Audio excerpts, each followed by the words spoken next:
Ronda Rousey believes her upcoming fight against Gina Carano on Netflix will pull better numbers than the UFC on Paramount. Ronda said she did reach out to Dana to try to get the fight booked through the UFC, however it just didn't work out. Ronda posted this on X. She wrote, "This rivalry has so many layers. Netflix isn't playing around. Bet you we beat Paramount Plus's UFC numbers." At UFC Houston Media Day yesterday, Sean Strickland gave his opinions on Ronda Rousey versus Gina Carano. Oh, me, dude. Ronda and Gina. Whoever thought about that, man? They're going to be half naked? I guess I will be half naked. Might be making it a little better. I don't know. Do you guys care about Gina and Ronda? No? No, you know what he gives a Maybe you put some oil on it, you know?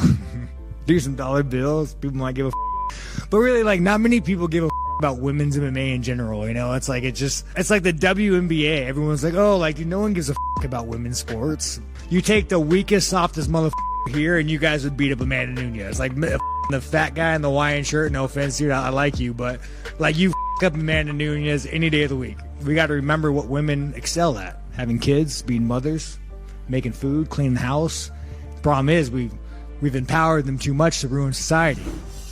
Anthony Hernandez wants to break Sean Strickland at UFC Houston this weekend. The two have a bit of bad blood going into the fight. Strickland recently posted an AI-generated Instagram photo dressed as an ICE agent, with Hernandez wearing traditional Mexican attire. Hernandez responded calling the photo f***ed up, and said he plans to make Strickland pay for it inside the octagon. I think he's good, you know what I mean? He's good everywhere. He's got good f***ing defense, but I really don't give a f***. I mean, like I said, I'm going to walk every single motherfucker down and beat the f*** out of them. Take them down, slam them on their f***ing head. I'm going to make them hate their f***ing life. And that's just who I am, and I enjoy it, you know what I mean? So that's the game plan.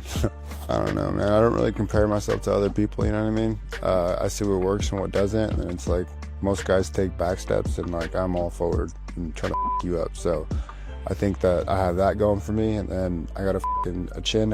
If I have to trust it, I'll trust it. You know what I mean? But I'm like very well rounded, so I believe in all my skill set, and no matter where the fight goes, I believe I will win. I feel like my style is like always you. I'm gonna try to break you and like finish you. So I think that'll make a statement within itself. So I just got to go out there and be myself.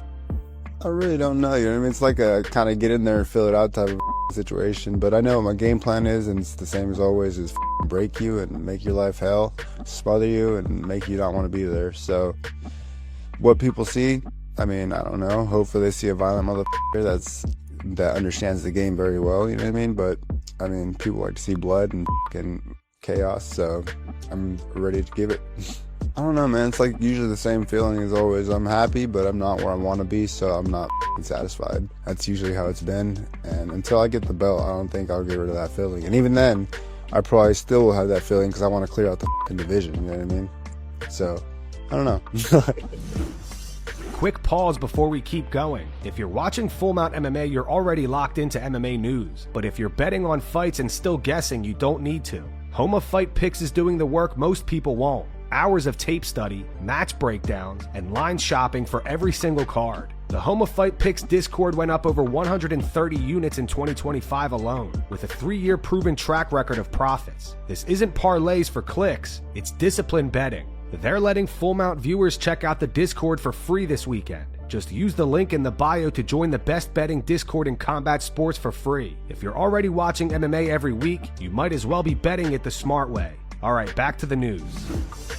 Magomed Ankalaev is interested in moving up to the heavyweight division, but says he wants to settle things with Alex Pereira first. Ankalaev just recently lost the light heavyweight title to Alex this past October. He went on to say, "I want to fight for the belt, of course." They said it would be in May, but the opponent is still unknown. I don't know whether Alex is refusing or not, but for now, there's no news from him yet. Yes, I would move up to the heavyweight division. First, I want to settle this matter with Pereira. It doesn't matter if it's for the belt or just a fight. The rematch between Max Holloway and Charles Oliveira goes down at UFC 326 next month for the BMF title. Oliveira says he's willing to stand and bang with Max if he points down during any time of the fight. He went on to say, "If he calls me at the beginning of the round, in the middle of the round, it doesn't matter, I'll be there. Like I said, that's why I break people mentally. I don't run from a fight. I seek it out. I'm hunting the whole time. It makes no difference to me." Alex Bejeda currently weighs 242.5 pounds. Chegou a hora da verdade. Bora ver, né?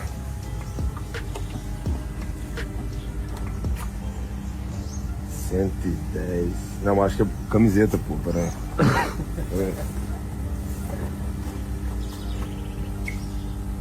Caralho, 110. Então chama. Carlos Prates is waiting for his next opponent to sign the contract. We don't know who this was directed at, but he posted this on Instagram today. He wrote, "I was told the offer is on your hands. The fans are waiting. I'm waiting. Are we doing this or just playing around? Let's give them the fight of the year. Sign this contract, man." Kamaru Usman makes the case for why he deserves to challenge Islam Makhachev for the welterweight title next. However, earlier this week it was reported that the UFC is targeting Islam versus Ian Gary. What that just means? What does it mean? We get Kamaru Usman versus Islam Makhachev, and we're probably breaking the news now. We're not breaking any news. Don't listen to this guy. I don't think that's the case. Listen, there's no secret to what I want. I've already said that, Henry. And I believe that's what should happen. I think I've proven that I can still hang with these guys. I can beat these guys. I proved that. For some reason, that fight should have been made right away, but for some reason, it's still not being made. Because if you look at it, Buckley, I consider Buckley probably one of the most dangerous guys in the division. Like before I fought Buckley was what, on a 6-fight win streak and finished, I think, 3 or 4 in a row. He was vicious and very dangerous and powerful guy. And after that, it's like everyone's forgetting that Buckley was that dangerous. Yeah. You're forgetting what Buckley just did to Wonderboy. You're forgetting what Buckley just did to Covington. Bug nasty. And so now, and then seeing that, and Buckley also is, campaigning. He wants to fight. He wants to get back in there. Yeah. And it's almost like they're treating him like, at 170 pounds, because you're right. Chael Sonnen explains why he doesn't think John Jones or Conor McGregor should be on the White House card. Chael thinks if either of them fight on the card, they probably won't fight again. On his YouTube channel, Chael said, "You're going to have more eyeballs on this than we've ever had in the history of the UFC. So if you're on the second floor of the UFC, it is not just to deliver to your fan base, it's to expose these new fans and make them fans. And do as close as you can to get them to hardcore as you can. And what you can't do is to expose them to something that you can't show them again. I don't know if you're going to get Conor McGregor to make another walk. I don't know. Gun-to-head type scenario, no. You're never going to see Conor again. But even if you can get Conor to do another walk, you're not going to get him to make another 2. Last week, Josh Thompson fell for a fake MMA news story. He believed reports that the UFC requested Tom Aspinall to vacate his title, and that Aspinall agreed, but only if the promotion released him from his contract so he could pursue boxing. That ended up being obvious fake news. Daniel Cormier reacted to the situation on his YouTube channel and called Josh stupid. Now we find out, according to Josh Thompson. Bro, did you see Josh Thompson? Josh Thompson be saying some I did his dumb podcast, shit, man. right? That's your buddy. I did his podcast. That's my buddy, man, but he's so stupid, man. What did he say? Dude, I did not see this. Bro, let me put this dude Josh, man. Josh gonna go up on. See, here's the problem. You know what? So Josh always talks to me about moving to Texas. Oh man, it's so nice in Texas. Problem with moving to Texas is you start believing in stuff that just is not true, man. People, they really buy in. I like conspiracy theories, Daniel, but then they all came true, so they're not that way anymore. Josh goes, UFC asked Tom Aspinall to vacate the title until he's ready to go. He said he'd be willing to vacate the title as long as they released him. It's not true. It's just not true. Where did Josh Thompson hear that? Dominic Cruz discusses how a fight between him and Merab Dvalishvili would go if he was in his prime. Dom thinks his style is built to beat the way Merab fights. Prime you versus Merab. How does that fight go? I always liked that fight when I'm still a fan and stuff, and since I'm not fighting, it's like weird. I don't want to sound like I'm talking trash or nothing, but when I wanted to fight his style, like I was trying to make that matchup coming up the ladder before I retired, because I believe I match up really good with Merab, his style. He's stuffed the takedowns, and everything about my style is built to beat the way he fights. It's tough to take down, hit angles, hit combinations, use cardio as a weapon, and just out slick, out maneuver, and out smooth somebody. Like that's what I like to do, That that would have been a fight for the ages. You know, Because obviously. he fights a lot like the Alpha Males crew, you know? So in yesterday's video, we showed the footage of influencer boxer Dean the Great getting dropped by an elbow from former UFC fighter Tiki Ghosn. Dana White reshared the footage to his Instagram story, and Dean wasn't happy about it. But no, I do want to take the time to apologize on my end, you know, but at the end of the day, I feel like he ain't had to put his hands on me, bro. So Tilly, what's his name? Tiki. Name Tiki?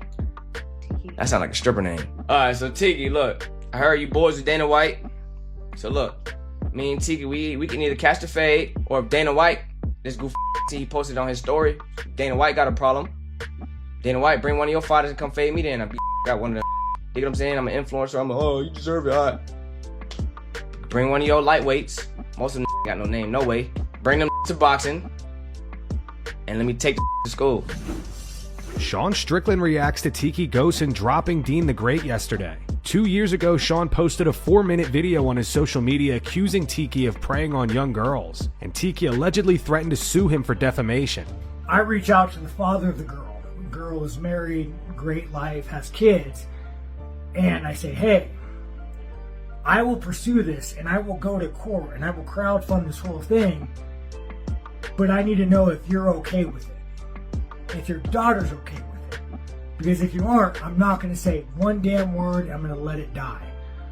So he gets back to me, he called his daughter, and his daughter, I guess, was pretty emotional about the whole thing, and she said that we 100% support you, and, you know, he said there are levels to it that she couldn't even talk about because it was that traumatizing to her. What I say to you is, if you want to sue me for slander, defamation, I am not slandering you. I am not making this up. This is what was told to me by the girl's father. If you want to sue me, I will crowdfund this and we will go to court and I will fight you.